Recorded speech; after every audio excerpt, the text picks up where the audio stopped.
to the metal when the lane moving fast. Ayy, let them all cross. If they hate, then let them hate and make a bigger boss. Ayy.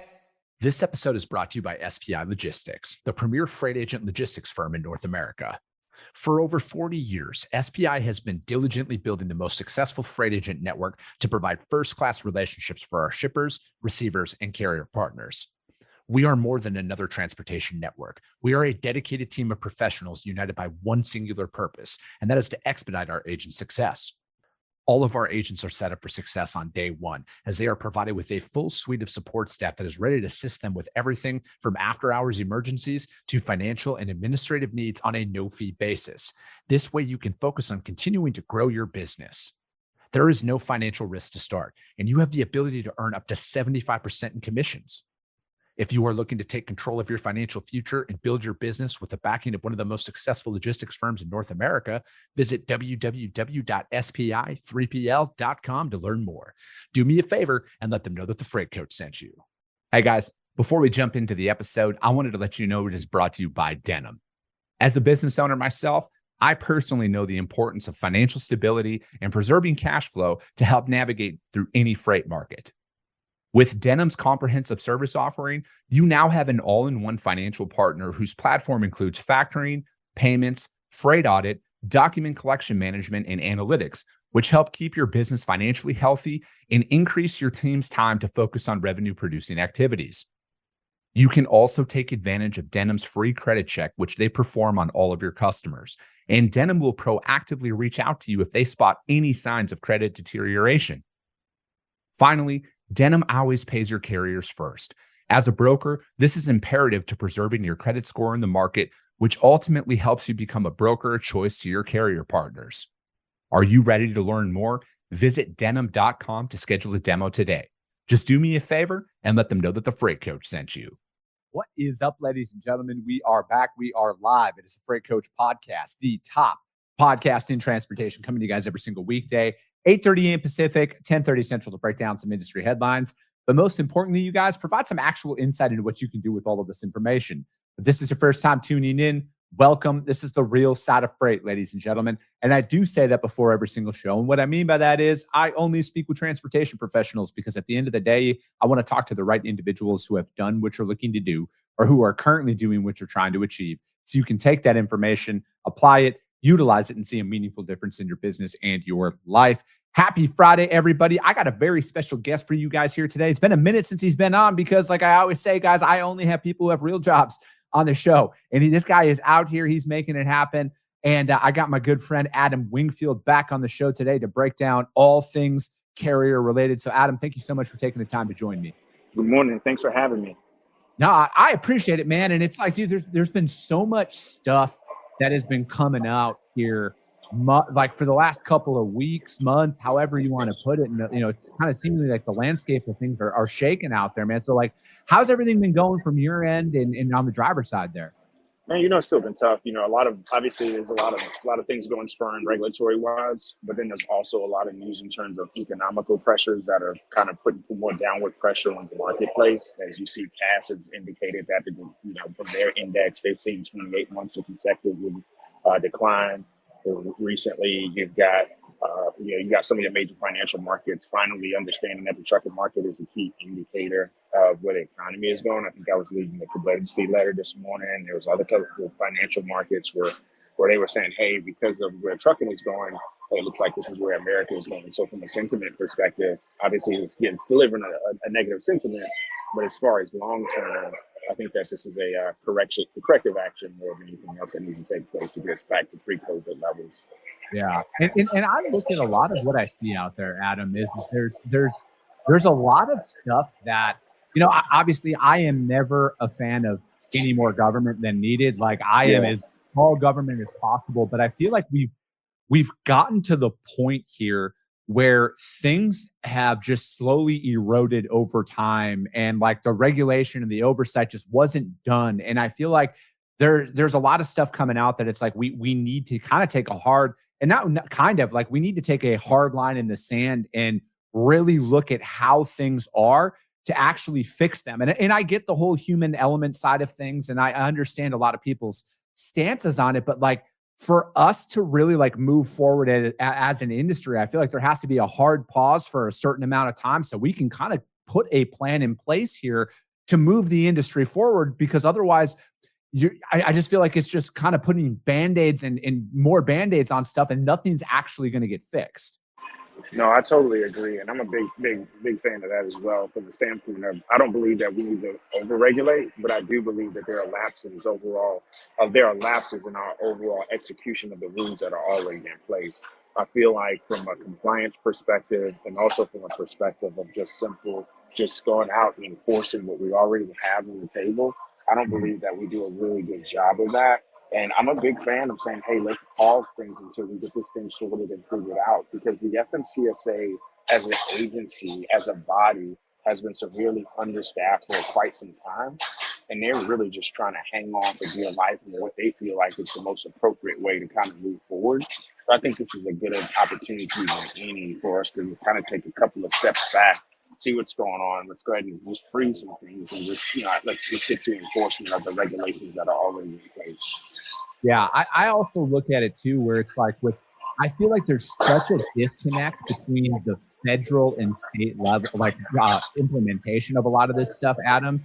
And I think that that's just drawing more and more, inconsistencies out there, right? Like, I feel like there's got to be a set way of doing things. And again, like, I want to be abundantly clear. I am not a fan of more government at all. I am the prototypical less government as possible. But like, when there's rules and regulations that are in place that come down from the FMCSA and the DOT, like, there shouldn't be any ways that states can skirt around it, right? And I'm just going to come out and directly say, with the ELP and the implementation of that and the enforcement of that, there's been a lot of stuff that has come out here where states have essentially, and not essentially, have came out and said, like, we're not going to enforce it. And I feel like that does not fix anything here. Like, again, if we're going to have standards and laws, they have to be followed. And the thing about that is, and I agree with that, and I was actually talking to a couple of carriers from California here this week, and the thing that really makes that difficult is that you got to look at the overall regulatory book that's the FMCSA goes by. We're talking about mile-long regulations that they have to follow. And unfortunately, there are rules that were in there that are not being enforced, and it's almost like, hey, who are we to cherry pick which rules? And this is what the states are saying. Oh, so now we get to cherry pick which rules that we want to put a focus on. If we're not going to focus on this, why do we have to focus on that? So I think that's part of the problem. But then that's also part of the bigger issue when you don't have federal oversight of a federal agency, and you don't have federal enforcement of a federal agency, and you leave it to a state to have to do that. You're going to have 48 and 50 inconsistencies when it comes down to it. And you just can't get mad at the state for having that inconsistency, because they're at that point, like, well, what about this? Well, why are we not going to enforce this with that same energy? So I think that that's part of it. And then, there's so much subjectivity when it comes down to some of those rules as well. And there's not a lot of good clarity around those. For example, when we think about markings on the side of the truck, and you got a lot of these trucking carriers that are using the tape on signs to the side of the door. Well, the rule said you need to be able to read it from 50 feet out. Okay, well, let's think about enforcement. Does enforcement mean that I just look at it and say, yeah, that looks about 50 feet? Or do I have to take a tape measure it out, and if it's at 49 feet, I have to cite you on a violation? That's when you talk about subjectivity. And the problem with subjectivity, when you don't make it clearly black and white, and you leave room for that error, you leave room for that human to be able to make a decision on, are we going to enforce it or we're not going to enforce it? And that's one of the issues when it comes down to it, specifically around ELP as well. When you think about ELP, when you're taking that test, what does proficiency sound like? What is language proficiency? What is, hey, you know what? Oh, yeah, they were about there. Or what does that borderline look like? So when it just comes down to enforcement, the bigger issue around it ultimately is going to fall down into enforcement of the rules that we have. Just a few minutes ago, for those that have been watching, Duffy made the announcement this morning, and I haven't had the chance to go to the Federal Registry and really read it throughout. Yeah. But Duffy basically said, "Hey, we're pausing all ELPs. We're pausing all non-domiciled CDLs, and until the states become compliant with that, and then they're for the ones that are presently in there, they have 2 years to become compliant from what I'm reading for the actual license holder. So." Again, I need to go in and read it in a little bit more further detail and digest it. but again, that leaves 2 years of subjectivity, and that's one of the issues I think we have. No, absolutely. And, so from what came out, so this was what changes immediately, it says, into what Adam's talking about there. This came from the FMCSA. The visas are now restricted to only H-2A, H-2B, and E-2 visa holders. Employment authorization documents no longer are sufficient. Save system verification now mandatory for all applications. Annual in-person renewals required. No more mail-in renewals. And then non-domiciled must be clearly displayed on the license. And, for me, like the one that sticks out to me the most, Adam, is it's that annual in-person renewal. Like if you're going to do it, like, yes, you should have to be here present in the United States to go in and do that. Right. And again, like I've stated before about the non-domiciled CDLs on this show. And I know that got a ton of traction with that tragic accident that happened out in Florida. Unfortunately, that was just one example of, I think, just a system-wide unenforcement of stuff that kind of led to that. But I feel like that accident, though, to me was a symptom of the core issue of how, like, certain states, like California, for example, didn't require that you had to even show documentation to get a CDL. And a lot of these guys, and again, I'm not going to sit here and say I'm not naive to think that back channel deals don't happen in every state out there, but California was publicized here. So I'm using the California example. And from my stance, it's like, again, if you're going to have a visa or if you're going to have a green card or anything like that, my personal stance is as long as you're following the exact same rules that I have to here as a citizen and paying the same taxes that I do, like that doesn't affect me at all. And I know that, you go out there on Twitter or any of these social media platforms and you see these guys just spewing nonsense at the end of the day. But I feel like that annual in-person renewal and making sure that, hey, everything's there and it has to be done, I think that's a very massive step because that will minimize people from, being in another area of the world and just mailing that stuff in. Yeah, and I think that also too, and you made a very good point, because when you look on social media, there's a lot of lazy tapes. They're just BS, just baiting lazy tapes. And one thing I want to caution in anyone on this is that I wouldn't want to consider this a smoking gun, because you got to think about the statement that said, hey, okay, well, 200,000 CDLs are being impacted. Well, one thing you got to be very cautious on is that just because you possess that CDL doesn't necessarily mean that you're actively using it either. So, when you think about that from that perspective, you may have an active CDL, but it doesn't necessarily mean that you're utilizing that CDL. So let's just say 75% of that, right? You think 75% of that 200,000 number, it could be even lower. I don't know. They don't even have an accurate number, which really stood out to me in the announcement, is that they said approximately. I mean, when you're issuing a document, think about that. You're issuing a federal document. A CDL is a federal license. You're issuing that document. You don't even know how many licenses are out there right now. Yeah. Which, again, that comes down to enforcement. And it's easy to pile on California. And I know you're just making a reference. And everybody makes it easy to pile on California. But when you look at that, every state's playing a part in it. There's so many, when it came down to, the ATA saying, hey, we got a driver shortage. Well, states are like, oh, hell, let's help you out there. Let's go ahead and get some more CDLs to the place. That's what perpetuates those activities, is when you have a narrative and you have incentives to actually put more CDL holders into the fold. Now the states are giving the schools more money to bring in more drivers.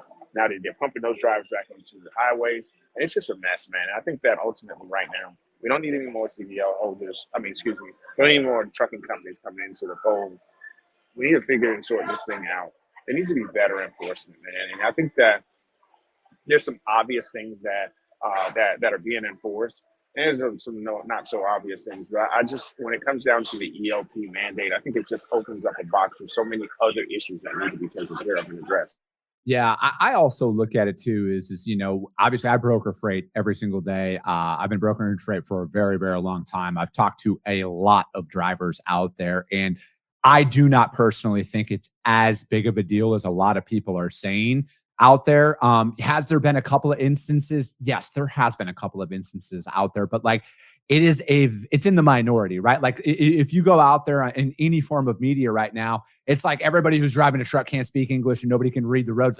That's such a false statement, and it's so far from the truth. Like if anything, it's in a small, I would say less than 1%. Like if I'm going to sit up here and if I'm going to call balls and strikes like I do on this show, when I see that stuff out there, it's a false statement. From my experience, and again, you guys just take this from somebody who's been brokering for 15 plus years at this point, it's less than 1% of the drivers that I've came in contact with that I would be like, they couldn't even speak the language or read the road signs. No, I agree. That's what I said. I really think my biggest thing is that I don't want people to think that this is all of a sudden a smoking gun that's going to change and fix everything when it comes down to the marketplace. And you think about 200,000, and I'm just going to use that because it's a lazy number to use. When you think about 200,000, and then you think about 2 years, you think about the amount of new people that are going to be coming into the industry, you think about the amount of turnover that takes place in the industry. It's just a revolving door, man. It's just a revolving door. And I just think that ultimately, that when you think about it, when there's a capacity crisis, whether it's too much or not enough, I don't think that this ultimately is going to be one of those things that kind of feathers into it. Now, to your point, it doesn't necessarily mean that just because you're a non-domiciled CDL holder doesn't mean that you can't read the English language. You can't do those things. So that's another thing that you got to be cautious of. It's not a smoking gun. I think it's not clearly what we need to focus on. There's so many other safety issues that we need to be prepared of within the industry. And you know what? I'm just going to call it for what it is.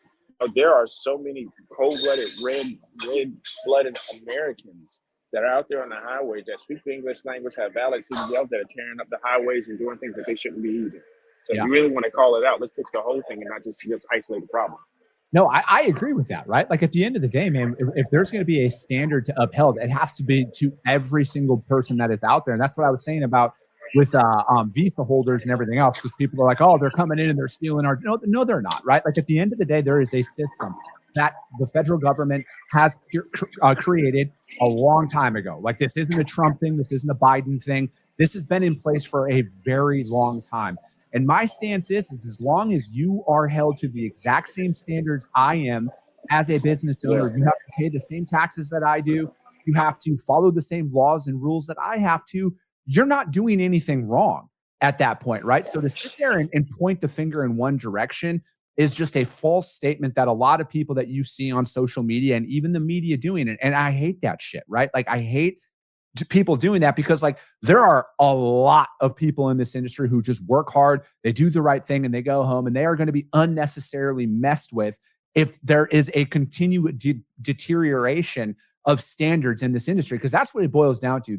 Like I would say, if anything, there are no standards at this point. Like I would say that there are, because like there are people out there who are able to run illegally, that let's touch on the ELD resets that's going on out there, man. There's a bunch of that stuff that's going on too. So again, if we're going to talk about safety, like from your stance, Adam, what is the first thing that they should be focusing on?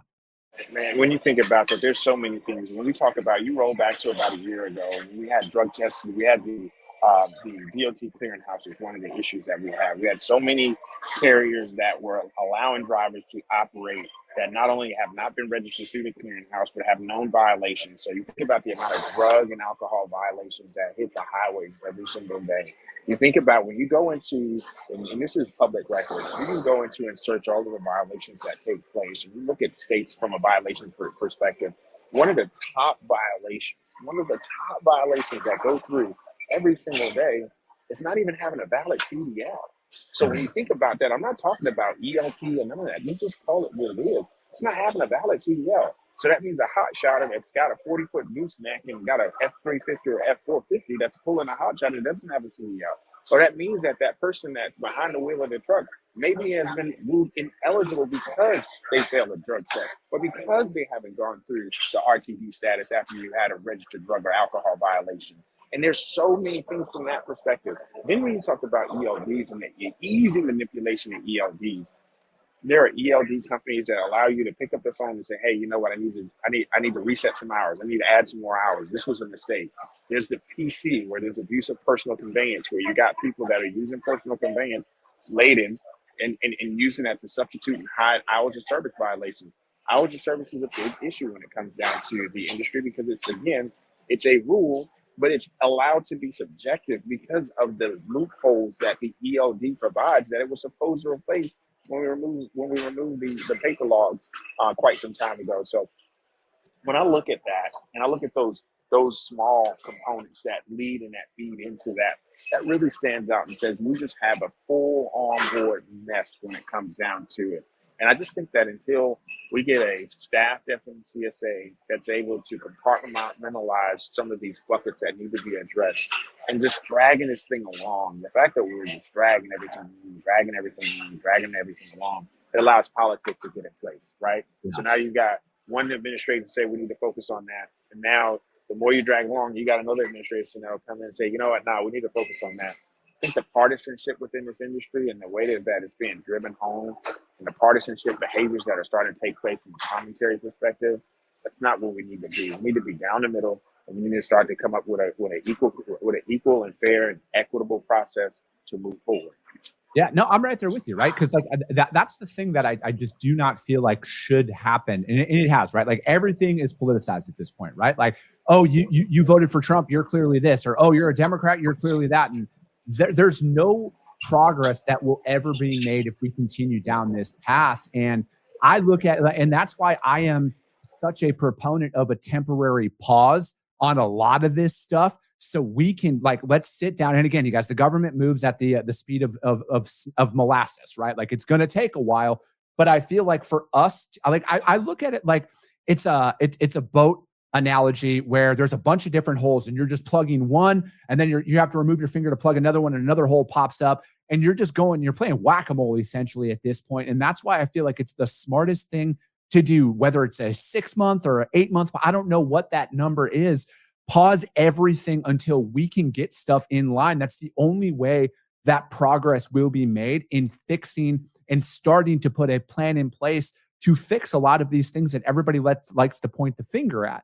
And I look at it as like, again, your voice matters. Like people need to speak up more on this, and let's call balls and strikes for what it is, right? Just because you voted one way doesn't mean you have to agree with literally everything they say lockstep and key. You have to keep it real. All right. You really do, because otherwise it's just going to be another matter of time before there's going to be more oversight on a lot of this stuff. And if we're talking about how do we make the roads safer, how do we do all of this stuff, for me, and I've stated this on the show before, it's going to start at the state level with how you actually are issued a CDL. Like there has to be a one set guideline across the board. Like if you're going to be here and you're going to pass the CDL school or however you're going to get it, it has to be done the same everywhere. So it stops the fact that somebody could walk into a certain state and not prove that they've actually done it. And I feel like if you stop them from being able to get on the road, that is a logical first step.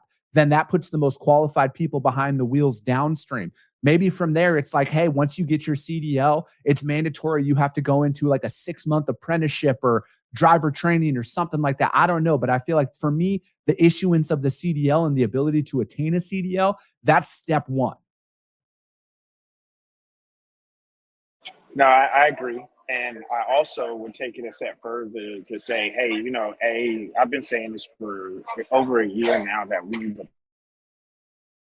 cause any new entrance into the actual system from a carrier perspective, because here's another thing that's not even being happening. Carriers are not even getting safety audits, right? These safety audits are taking way too long to matriculated. I think that in my opinion, if you're going to start a trucking company, that safety audit should come first. We need to know for a fact that these carriers are operating under the rules that they're supposed to be when it comes down to everything as simple as, hey, you know what, we're enforcing to make sure that our drivers can speak and read the English language. Hey, we do have an adequate drug and alcohol testing policy. Hey, we are following the rules when it comes down to hours of service. And you need to be able to prove that from the beginning, not a year down the road, because there's so many things that can happen from that process. So I just think that, man, too, is just when it comes down to the partisanship side, it's just a lazy ass cake. Like, you don't, just because you voted in a specific direction, stop being 100% gung-ho with everything that's being said, regardless of wherever it is. Use common sense and don't be afraid to think. Like, it's so easy and lazy as hell for you to say, okay, you know what? Oh, I'm a Republican or I'm a Democrat. We're going to only follow what they say. Like, that's so stupid. And that's, to me, all that does is continue to drive the wedge between people as a whole. I can't tell you how many times I log into social media and I still see this stupid rhetoric of, oh, well, let's just make the red states do this, or let's just leave the blue states to do that. It's just so stupid. You're dividing and conquering the country. Like, we are the United States. Our people, regardless of who you voted for, we have Americans that are on the highway that are being killed every single day as a result of some of the policies that we have enacted, and then most importantly, some of the lack of enforcement in place that we have. So ultimately, man, I just think that it's more than anything is common sense matters, and then just being smart and sensible matters more than anything. And I just don't see that as much anymore. Yeah, I think that we're, again, it's that 10-second headline that a lot of people do, and then they formulate an entire opinion based on just one headline. And, again, media companies out there, you guys, that's how they make their money. That's how social media companies make their money, you guys. They have to put out catchy stuff because that's what gets the most eyeballs. And then they can take those eyeballs and then they sell it to advertisers, and it increases their revenue. And that's just the way it's done, you guys. But I look at it is there's a lot of stuff out there that is coming out, but I feel like from my perspective with where things are as an industry and where things are going to continue to progress out there. Like, again, I will always call out brokers for what it is. Like, brokers, whether you think of it or not, you are a contributing part of the problems that this industry is facing, right? Like, we're not immune to it because we're brokers. We have to do a better job out there in our carrier selection strategy of the people that we're doing. And then some of these obscene requirements, you guys, I've said it before and I'm going to say it again. You can get away with it right now in an excess capacity market. But at some point in time, the circus and the dog and pony show you drag these drivers through will cost you your business at a certain point when capacity flips. Yeah, boomerangs always come back in the direction that they originated from. So again, when it comes down to relationships now and how you treat people now is going to come back to you eventually. And that goes for everything and everybody, man. I think that we're in such a weird place as a nation that it's just weird, man. I've been around this earth for 6 years, and I don't think I've experienced the feeling that I feel right now. And I think that now is the time to be more united than divided than ever. And again, I'm just going to stand on what I stand on, man. Don't be a fool. Don't be lazy. And don't think that just because you voted one way or the other way, that you got to follow everything that's being said. If it's not right and you know it's not right, man, don't be a dummy and just use your own common sense, man. The thing is that it's easy for us to be lazy and take a lazy approach. And like you said, speaking up for what you believe in, man, these days it's harder and harder to do that. But always stand 10 toes down, regardless of where you're going to come from. Yeah, no, I agree with you, Adam. And I look at it as it's like you can't be afraid to speak your mind, like no matter what, like at the end of the day. And then guess what? It's okay to have an opinion and then have that opinion change, you guys. And from my perspective, this is why I always wait to report on some of the big headlines and hot button issues that come out in the industry, because 90% of the time, the first wave of information is always false. It's always somebody who's just too gung-ho out there. That's why I always wait until things come out, because, like, again, I take what I do on this show very seriously. And I know that there are people who come in and listen to the show and take what I say to heart and they use it out there in their business. So it's like, I don't want to be the first one to report. I'm not TMZ. I'm not headline chasing. I'm chasing meaningful change in the industry. And it's like, again, you don't be afraid to speak your mind. If you don't think that something is right, say something about it, right? Like, again, like you got nothing to be afraid of, you know? No, you're right. Again, it's easy. We're in an era of news and breaking news, and everybody wants to be the first to report because, again, whether or not you want to grow your social media following, I see that a lot. I see people on here, honestly, Chris, that just post things just so they can grow their social media following. Like, I don't want to see, like, and I look at the accident that took place down in Florida. I just think about from the family's perspective. I don't want to see that video posted and used over and over and over and over again. Just think about how that would impact that family if that was your loved one and you have to be constantly reminding of that. It's just people are just so insensitive these days, man. We just lost that humanity, man. And I just see us getting more and more desensitized to things. Death has become one of those things that we're becoming more and more desensitized to, and it's just sad, man. I just hate to see stuff like that. Dude, I agree, man. And same thing with the Charlie Kirk assassination, man. I had to explain that to my 14-year-old son who saw it on TikTok. Like that thing, man, is like, you're right. Like, people have come completely desensitized to it, no matter what. It's like that accident in Florida. That was somebody's loved one. That was somebody's family member. And it's like, it's just beyond inhumane the amount of times that you see that stuff. And people are still out there talking their bullshit about it just to grow their social media following at the end of the day, man. And that's like, dude, I just look at it like this, Adam. Like, you and I are around the same age. When we were younger, we believe in freedom of speech, but we also know, like, if we said something, we might get punched in the face. And I look at today's day and age, man, like some of these people are getting digitally punched in the face for the first time in their life. Dude, I'm going to tell you, man, social media, Mike Tyson said it best, man. Social media has allowed people to be more comfortable with saying disrespectful things because they're not getting punched in the face for it. And that's a lot of things. Like, I come from the old school, man. I remember growing up, we didn't have social media. We didn't have things. Your freedom of speech, man, you can say whatever you want to say, man. But at the end of the day, man, you have to stand on that when you eventually have to face it. So watch your mouth. I'm going to say that right now. Watch your mouth. And I'm from the old school. You know what I mean? Dude, I'm right there with you, Adam. I couldn't agree with that more, man. But hey, dude, I appreciate your time today, Adam. How does anybody reach out to you to find out more about what you got going on? Hey, at Adam L. Wingfield on X, on this platform, at Adam L. Wingfield on LinkedIn. You can find me also on email, adam@innovativelegisticsgroup.io. Feel free to reach out to me in one of those ways. Perfect. Adam, I appreciate it. That's going to be it for today, ladies and gentlemen. If you guys can't find Adam, hit me up. I would gladly put you guys in contact with him. As always, if you got value in what you heard, subscribe to the show, you guys. And if you're feeling ambitious after this one, rank the show on iTunes and Spotify, because if you saw value, your network's going to see value as well. I appreciate you guys. I love you guys. And we'll be talking to you soon. Came back with a bang. Window down, yelling out money, anything. Hey, ooh, got the foot on the gas. Pedal to the metal when I'm getting to the